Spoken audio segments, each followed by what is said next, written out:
तर next ratios पाहूया. पहिल्यांदा तर आपण पहिले 3 रेशोज जे आपण पहिल्यांदा पाहिले ते घेऊया. ते होते cos 90 minus theta equals to sine theta. तेच मी उलटं लिहिलेलं आहे मागासचा रेशो, इथं जो आपण घेतला होता तो. नंतर sine 90 minus theta equals to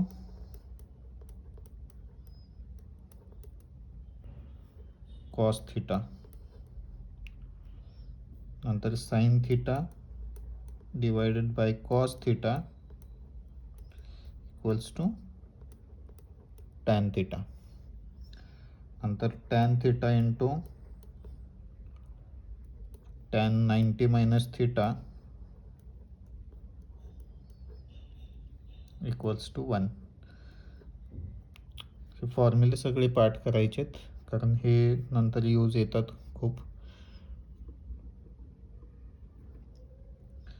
नंतर नेक्स्ट जे फॉर्म्युले आहेत ते 1 डिवायडेड बाय साइन थिटा, हे नवीन आहेत. 1 divided by sine theta equals to cosec theta. 9th स्टँडर्डमध्ये आपल्याला हे कोसेक थिटा वगैरे पाहायला नाही मिळणार, फक्त इथं दिलेलं आहे. नंतर 1 डिवायडेड बाय कॉस थिटा, त्यामुळे हे पार्ट नाही केले तरी चालतील. 1 divided by cos theta equals to sec theta आणि 1 divided by tan theta equals to cot theta. आता याचा अर्थ काय होतो, सगळ्यांचे जे इन्व्हर्स आहेत म्हणजे 1 डिवायडेड बाय साइन थिटा किंवा 1 डिवायडेड बाय कॉस थिटा किंवा 1 डिवायडेड बाय टॅन थिटा, हे कोणते आहेत? कोसेक थिटा, सेक थिटा आणि कॉट थिटा. आता सिमिलरली जसं आपण साइन कॉस आणि टॅनसाठी केलं होतं 90 थिटा 90 मायनस थिटाचा, तर याला पण युजफुल होतं. सेक थिटा काय होतं मग आपला? Sec theta equals to cosec 90 minus theta. Cosec theta equals to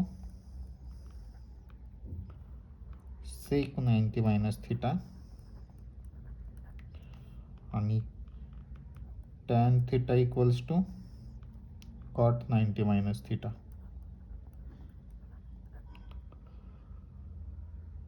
आणि कॉट थिटा याचं जो उलटं केलं, cot theta equals to tan 90 minus theta.